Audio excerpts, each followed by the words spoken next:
The massive Imperial warship sovereigns will drift it through the darkness of space like a metal mountain. Its hull gleamed with weapons that could destroy entire planets. Captain Thalrex stood on the bridge, his 4 eyes scanning the view screen with boredom. Another day, another primitive species to crush. "Sir, we have detected an unknown vessel," reported his sensor officer. "It is approaching the Andromeda Gate." Thalrex sighed. This happened at least once a month. Some backward species would stumble into Imperial space with their crude ships, see the Empire's power, and immediately beg for mercy. Then came the standard process: terrorize them into submission, catalog their world, and add another slave species to the Empire's collection. "Show me," he ordered. The alien ship appeared on screen. Thalrex almost laughed. It looked like someone had welded metal plates together with no sense of design. The engines were primitive, the weapons were basic, and the whole thing looked ready to fall apart. "Hail them," Thalrex said with amusement. "Let us see how quickly they grovel." The communication channel opened. A strange creature appeared on the screen. It had pale skin, dark hair, and only 2 eyes. It wore a simple blue uniform with symbols that meant nothing to Thalrex. "This is Captain Kim of the Earth vessel Perseverance," the creature said in a calm voice. "We are requesting permission to dock and establish diplomatic contact with your government." Thalrex blinked all 4 eyes. The creature's voice held no fear. No desperation. It spoke like it was ordering food at a restaurant. "You will power down your weapons and surrender your vessel immediately," Thalrex commanded, using his most threatening tone. "Resistance is futile." The human captain tilted her head slightly. "I'm sorry, but we're not surrendering anything. We're here for peaceful first contact. Do you have proper docking facilities, or should we maintain a safe distance?" The Imperial captain stared at the screen. In 30 years of service, no alien had ever responded to his surrender demand with questions about parking arrangements. "You dare refuse the might of the Galactic Empire?" Thalrex roared. "We're not refusing anything," Captain Kim replied politely. "We're just explaining our position. We represent Earth and humanity. We'd like to establish formal diplomatic relations." Behind Captain Kim, other humans moved about their bridge with casual efficiency. One was studying readings on a screen. Another was drinking something from a small cup. None of them seemed worried about facing the Empire's most powerful warship. "Your species will submit to Imperial authority or face destruction," Thalrex declared. "That seems unnecessarily hostile," said another human, stepping into view. His uniform marked him as the first officer. "I'm Commander Lee. Perhaps we could discuss this more reasonably?" Thalrex felt his confidence wavering. These humans talked like they were at a business meeting, not facing the Empire's military might. "There is nothing to discuss," he snarled. "You will come aboard as prisoners, or your ship will be destroyed." "I see," Captain Kim nodded. "Could you clarify your legal authority for making such demands? Are we in Imperial territorial space?" The question caught Thalrex off guard. Most species were too terrified to ask about legal technicalities. "All space belongs to the Empire," he said, though he knew this particular region was technically neutral territory. "Interesting interpretation," Kim replied. "Our legal officer might want to discuss that with your diplomatic corps later." 3 hours later, Captain Kim and her crew stood in the Imperial Council chamber on Nexus Prime. The vast room was designed to make visitors feel small and helpless. Crystal spires reached toward a ceiling lost in shadows. The walls showed images of destroyed worlds and conquered species. Kim looked around with the expression of someone touring an interesting museum. "Impressive architecture," commented her science officer, a young woman named Park. "The acoustic design must be fascinating." Chancellor Vorthake, ruler of 10,000 worlds, sat on his massive obsidian throne. His presence had made countless species fall to their knees in terror. The humans stood casually, hands clasped behind their backs, waiting politely. "You stand before the Galactic Empire," the Chancellor announced, his voice echoing with ancient authority. "Your pathetic species will submit to our rule, or be wiped from existence." Captain Kim nodded respectfully. "We appreciate you taking the time to meet with us, Chancellor. However, humanity operates under different principles. We're interested in mutual cooperation between equals." The council members whispered among themselves in shock. No one had ever suggested equality with the Empire. "You dare claim equality with us?" Vorthake's voice shook with rage. "We're not claiming anything," Lee said calmly. "We're simply stating our position. Earth doesn't accept subordination to foreign powers. It's nothing personal." Chancellor Vorthake gestured with one massive hand. Through the chamber's windows, they could see a small moon orbiting the planet. The Empire's most powerful weapon fired, and the moon exploded in a brilliant flash of light. It was a demonstration that had broken the will of every species that witnessed it. Captain Kim watched the explosion with professional interest. Impressive energy output, she noted. What's the effective range? The Chancellor stared at her. What? The range, Kim repeated. And the charging time between shots? We have similar weapons, though our Environmental Protection Agency would have issues with destroying celestial bodies without proper impact studies. Park was taking notes. The energy dispersal pattern suggests a focused graviton beam. Very elegant design. The entire council sat in stunned silence. For 3,000 years, the Moonkiller demonstration had never failed to terrify alien visitors into immediate submission. These humans were discussing it like engineers reviewing a colleague's work. You have such weapons, whispered one council member. Several types, Kim confirmed. Though we prefer diplomatic solutions. Destroying moons tends to disrupt local ecosystems. Chancellor Vorthake realized he was facing something unprecedented in Imperial history, a species that simply refused to be impressed by power displays. The humans stood waiting patiently for the next part of the meeting to begin. Ambassador Crixtal had broken 1,247 species using his proven method. Show them the Empire's overwhelming power, advanced technology, and vast cities until they begged to serve. The humans should have been easy. They were not. On the first day, Crixtal brought the human delegation to the Imperial Technology Center. The massive building housed the Empire's most advanced machines. Weapons that could crack planets. Computers that controlled entire star systems. Ships that moved faster than light itself. Behold the pinnacle of galactic achievement, Crixtal announced proudly. Your primitive minds cannot even begin to understand such wonders. Engineer Cho walked up to a massive energy core that powered half the planet. He studied it with the same expression someone might use while examining a new car engine. Interesting plasma containment system, Cho said, pointing at the glowing cylinder. You're using magnetic field generators for stabilization. We use something similar in our fusion reactors back home. Technical supervisor Grexim, who had spent centuries being worshipped as a technological genius, felt his confidence crack. This device is beyond your comprehension, primitive creature. Not really, Cho replied, pulling out a small device to take measurements. The principle is straightforward. Though I have to ask, why do you use manual calibration? Automated systems would be more efficient and require less maintenance. Grexim stared as the human began sketching improvements on a piece of paper. See this feedback loop? Cho continued. If you reroute it through a secondary buffer, you could increase power output by about 15% while reducing heat waste.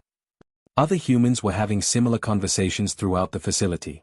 They examined Imperial machines not with wonder, but with professional curiosity. They asked technical questions, suggested modifications, and somehow managed to make the Empire's greatest engineers feel like students. The next stop was the Imperial Biological Archive, where curator Velfsan kept samples of life from across the galaxy. For 800 years, visitors had trembled before his vast knowledge of alien species. Dr. Han walked through the archive like a child in a candy store, but not in the way Velfsan expected. Fascinating evolutionary adaptations, she said, studying a crystalline life form. We encountered something very similar in the Proxima Centauri system. Their cellular structure suggests they developed in high radiation environments. Velfsan, who had never heard of the Proxima Centauri system, found himself taking notes. Have you considered cross-species genetic compatibility studies? Han continued. Some of these organisms might have medical applications. This one here looks like it produces natural antibiotics. Within hours, Velfsan was asking the human doctor to review his research methods. But the real problem started in the station's common areas. Humans, it turned out, made friends easily. Too easily. Musician Yoon had somehow convinced a group of Vraxian warriors to try something called jazz music. The Vraxians, who normally communicated through ritual combat chants, were now creating strange harmonies that sounded both alien and oddly pleasant. You see, Yoon explained to a gathering crowd, music is about rhythm and emotion. It doesn't matter what species you are. The impromptu concert drew beings from across the station. Soon, creatures who had never spoken to each other were clapping along to human songs mixed with alien instruments. In the food courts, Chef Kang was teaching anyone interested how to make something called Kim Kai. The fermented vegetable dish had become inexplicably popular among species who had never eaten plants before. The key is the fermentation process, Kang explained to a group of insectoid Zephyrians. It creates beneficial bacteria that aid digestion. Plus, the spicy flavor adds excitement to your meal. The Zephyrians, who normally ate only processed protein paste, were now lined up every day for Kang's cooking lessons. Most disturbing to Imperial authorities was how the humans treated everyone as equals. They didn't bow to superior species or look down on primitive ones. They just talked to everyone like people. It's causing problems, reported Security Chief Noxtel to Ambassador Crixtau. Species that have hated each other for centuries are now socializing. The Mordaki and the Kelthans were playing some human game called poker together yesterday. Crixtau watched the security footage in horror. The Mordaki and Kelthans had been in a bitter territorial dispute for 300 years. Now they were laughing together over cards and something the humans called beer. They are supposed to be awed into submission, Crixtau muttered. Instead, they're networking. The situation got worse when the humans started their cultural exchange program. They set up regular meetings where different species could share their customs, foods, and stories. What had been a sterile imperial station was turning into something resembling a community. The humans are treating our advanced civilization like a social club, complained Cultural Affairs Minister Dexrin. They act like we're all just different types of people instead of superior beings ruling over lesser ones. The final straw came when human diplomat O organized what she called a friendship festival. Beings from dozens of species gathered in the main plaza to share food, music, and stories. The event was peaceful, joyful, and completely contrary to imperial social structure. Ambassador Crixtau stood in his office, watching the festival through his window. Below, a human child was teaching young aliens from 5 different species how to play a game involving bouncing a ball. The children's laughter echoed through the station's corridors. "Sir?" his aide asked. "What are your orders regarding the humans?" Crixtau continued watching the scene below. In 30 years of diplomatic service, he had never seen anything like it. The humans weren't being conquered by imperial culture. They were changing it simply by being themselves. I need to contact the High Council," he said finally. "We have a problem." The humans were supposed to be broken by imperial superiority. Instead, they were making the empire more human. The Department of Imperial Integration occupied 17 levels of the massive administrative complex 7. It was the empire's most feared institution, designed to break the spirit of any species foolish enough to seek membership. The building itself was a maze of endless corridors, contradictory signs, and rooms that led nowhere. Senior bureaucrat Nexoth had perfected the system over 3 centuries. Species would enter with hope and leave as broken servants, grateful for any scraps the empire might offer. The key was confusion, frustration, and deliberate inefficiency that ground down even the strongest will. The humans should have been easy victims. They were not. On the first day, Administrator Sue arrived at the main desk carrying a large folder and wearing the expression of someone ready to solve a puzzle. She studied the registration forms with the same focus an engineer might use to examine blueprints. "Excuse me," she said to Clerk Vexnim, "but Form 77C requires information that can only be obtained from Form 82G, which can't be submitted until Form 77C is approved. How do you normally handle this circular dependency?" Vexnim blinked his 6 eyes. The circular dependency was intentional. Species were supposed to spend months going in circles until they gave up in despair. "You must figure it out," Vexnim said weakly. "I see," Sue nodded, making notes. "So it's a logic puzzle designed to test problem-solving skills." Within an hour, she had mapped out the entire form system, identified 17 circular dependencies, and created a flowchart showing the optimal processing order. She presented it to Vexnim with the enthusiasm of someone sharing a scientific discovery. "If you process these forms in parallel rather than sequence, you can reduce processing time by 67%, she explained. "I've also identified some redundant information requests that could be eliminated entirely." Vexnim stared at the flowchart in horror. The human had solved in one morning what was supposed to take months of suffering. The next day, legal specialist Lim arrived with an even larger folder. She had somehow obtained copies of the Imperial Legal Code, all 17,000 pages of it, and had spent the night reading. "I have some questions about your regulatory framework," she announced cheerfully to Senior Administrator Quelthvar. Section 847.3 appears to contradict Section 1203.7, and both conflict with the fundamental principles outlined in Chapter 15. Quelthvar, who had spent 400 years using legal confusion to intimidate applicants, felt sweat forming on his scaled skin. The law is complex, he managed. Oh, it's not that complex, Lim replied. It's just poorly organized. I've prepared some recommendations for eliminating contradictions and streamlining the regulatory process. She handed him a thick folder of meticulously detailed legal analysis. You can't just improve the system, Quelthvar protested. Why not? Lim asked genuinely. Inefficient systems waste everyone's time. Good governance serves everyone better. By the end of the first week, the humans had completely transformed the department's operations. Engineer Cho had redesigned the building's directory system, making it actually possible to find offices. Dr. Han had identified health code violations in the waiting areas and fixed them. Musician Yoon had somehow made the hold music less torturous. The other species waiting in the department watched in amazement. The Kelthans, who had been trapped in bureaucratic limbo for 6 months, suddenly found their applications moving forward. The Vraxians discovered that forms they had filled out incorrectly could actually be corrected rather than restarted. The humans are helping everyone, reported Clark Toxell to his supervisor. They are sharing their organizational methods with other species. The Mordaki delegation just thanked me. No one has ever thanked me before. The situation reached crisis level when the humans established what they called an information-sharing network. They created simple guides explaining how to navigate the bureaucracy, posted them in multiple languages, and set up a help desk where experienced applicants could assist newcomers. They're turning our weapon of bureaucratic terror into a community resource center, Nexoth complained to his superiors. Species that should be suffering in isolation are now working together. The final insult came when Administrator Sue submitted her formal application for human membership in the Empire. The document was perfect. Every form filled out correctly, every requirement met, every regulation followed exactly. But more than that, she had included detailed appendices explaining how other species could replicate their success. This is impossible, Nexoth muttered, reviewing the application. The system is designed to be impossible to navigate. It's not impossible, Sue said patiently. It's just badly designed. Like I said, we've prepared recommendations for improvement. She handed him another folder, this one containing a complete restructuring plan for the entire department.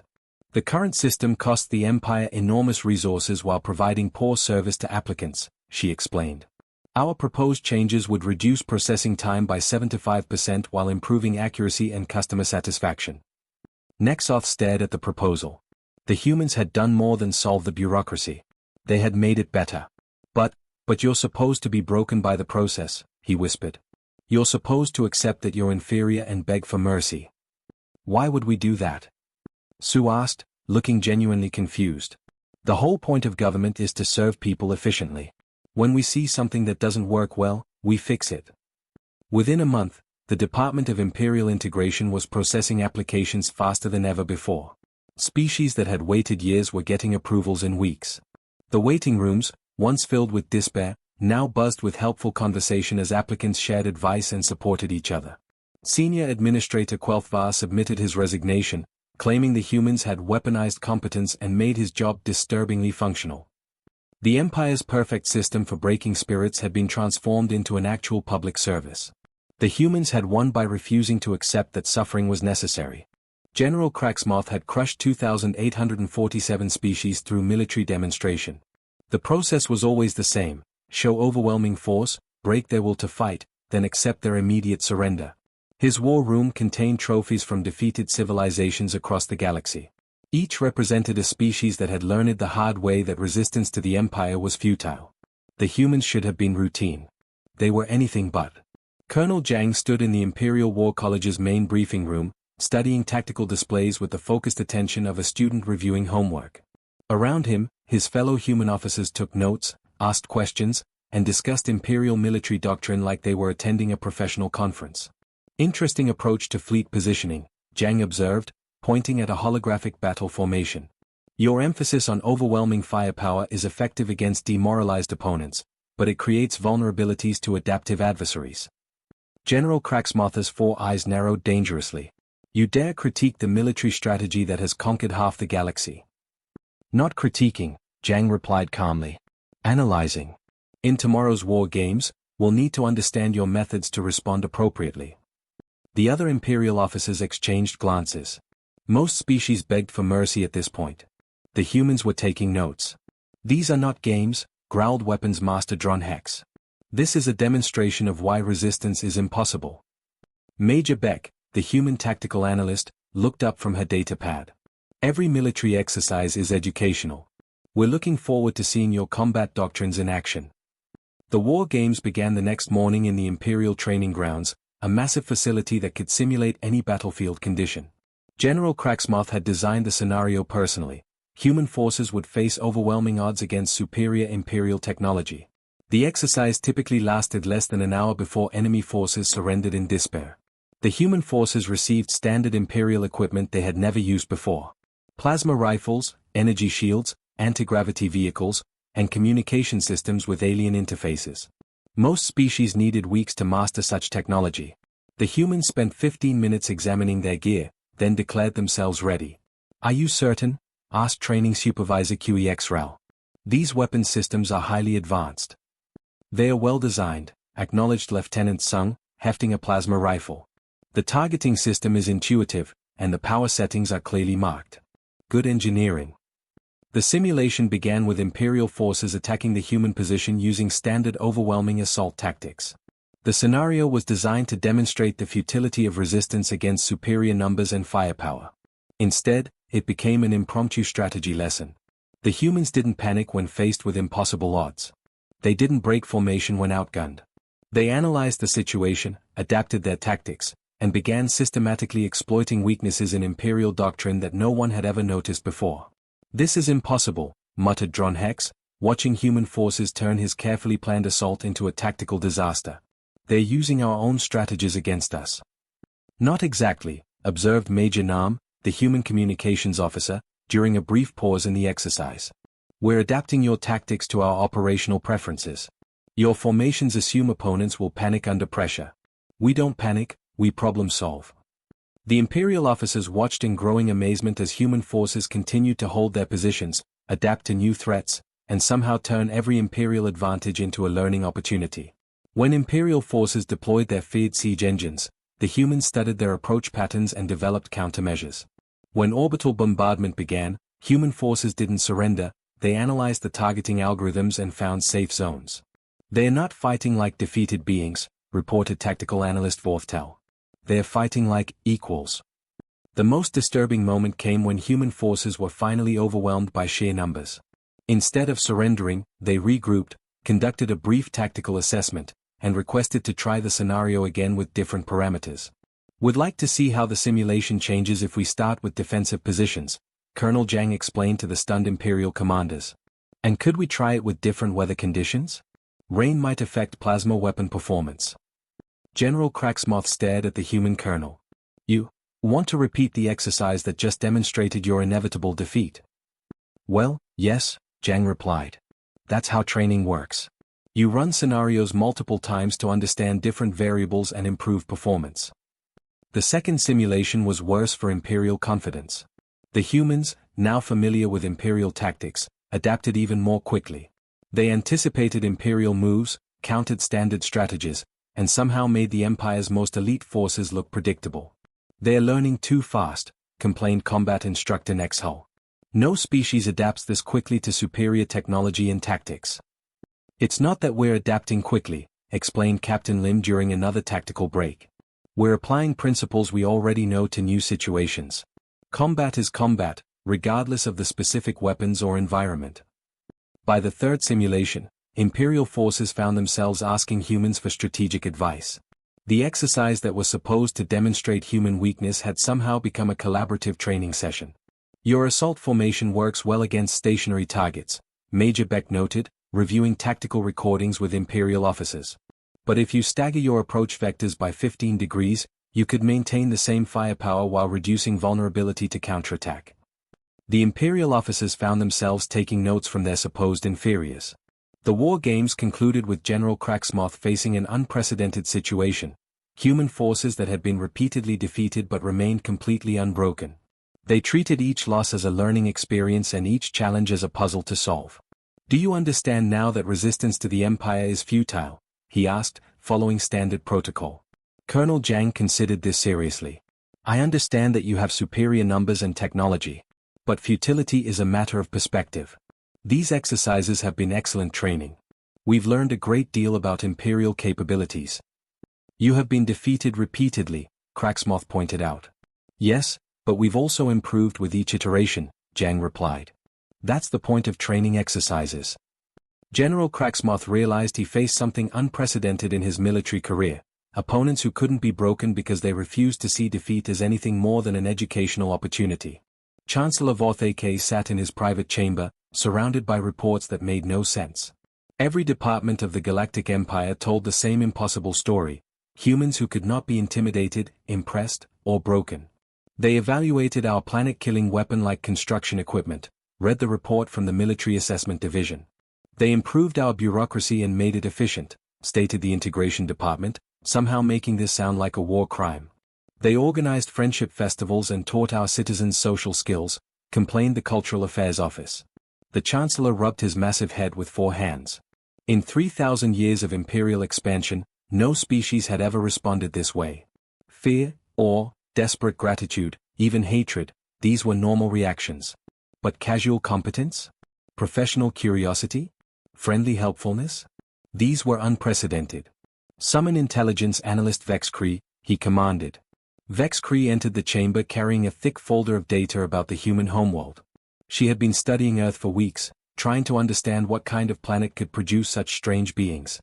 My lord, she began nervously, I believe I have found the answer to the human anomaly. Speak, Vorthake ordered. Earth is not a garden world, my lord. It is what we classify as a death world. The Chancellor leaned forward. Death worlds were rare, planets so hostile that they usually killed any life that tried to evolve on them. The humans developed on a planet that spent millions of years trying to destroy them, Vex Cree continued. Volcanic eruptions, asteroid impacts, ice ages, massive storms, deadly predators, diseases, and eventually weapons capable of ending their entire civilization. She activated a holographic display showing Earth's history. Images of massive explosions, continent-sized disasters, and extinction events filled the air. Look at this, my lord. In just the last few thousand years, humans have survived plagues that killed half their population, wars involving millions of soldiers, and the development of weapons that could destroy their entire planet dozens of times over. Chancellor Vorthake studied the images with growing understanding. They are accustomed to existential threats. More than that, my lord. They expect them. To humans, catastrophic danger is normal. They do not see threats as reasons to surrender, they see them as problems to solve. The hologram showed human cities built next to active volcanoes, human settlements in areas regularly hit by massive storms, humans living in places where the very air was toxic. They build their homes in disaster zones and call it normal, Vex Cree explained. They develop technology not through peaceful advancement, but through constant survival pressure. Every human invention was created to help them survive something that was trying to kill them. The Chancellor watched footage of humans casually discussing nuclear weapons, asteroid defense systems, and pandemic responses. They talked about civilization-ending threats the way other species discussed weather. The Moon Killer demonstration did not impress them because they already have weapons that could destroy their own planet, Vex Cree continued. Our military might seem routine to a species that grew up expecting global warfare. Our advanced technology appears ordinary to beings who develop space travel while their planet was actively trying to kill them.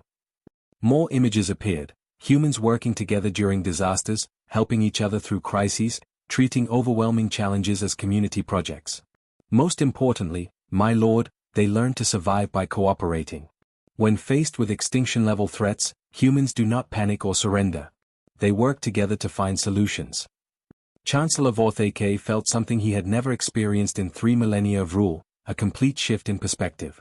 The Empire's standard approach, overwhelming lesser species through displays of superior power, was useless against beings who had grown up expecting the universe to try to kill them. They are not unimpressed by our power, he said slowly. They simply evaluate it as another challenge to manage. Exactly, my lord. To humans, the Empire represents just another large organization to work with. They judge civilizations by competence and helpfulness, not by ability to inspire fear. The realization changed everything. The Empire had built its expansion on the assumption that all species would be awed by superior technology and overwhelming force. But humans came from a world where superior technology was necessary for survival. An overwhelming force was a Tuesday afternoon. What do they want from us?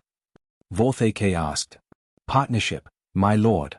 They want to work together on projects of mutual benefit. They offered to help improve our systems because that is what humans do. They see something that does not work well, and they try to make it work better. The Chancellor sat in silence for a long time, processing this information. The Empire had found something unprecedented, a species that could not be conquered because they refused to recognize conquest as a valid concept. Bring Captain Kim to me, he ordered finally. An hour later, Captain Kim stood before the Chancellor again. This time, the meeting was different. There were no threats, no demonstrations of power, no attempts at intimidation. Captain Kim, Vorthake began, the Empire wishes to offer humanity a unique status. You will be partners, not subjects. Kim nodded politely. We appreciate that, Chancellor. What kind of partnership did you have in mind? Mutual cooperation. Technology sharing. Cultural exchange. Equal representation in imperial decisions affecting both our civilizations. That sounds very reasonable, Kim agreed. We look forward to working together. As the meeting concluded, Kim paused at the refreshment station where human advisor O was sharing something called coffee with several alien diplomats.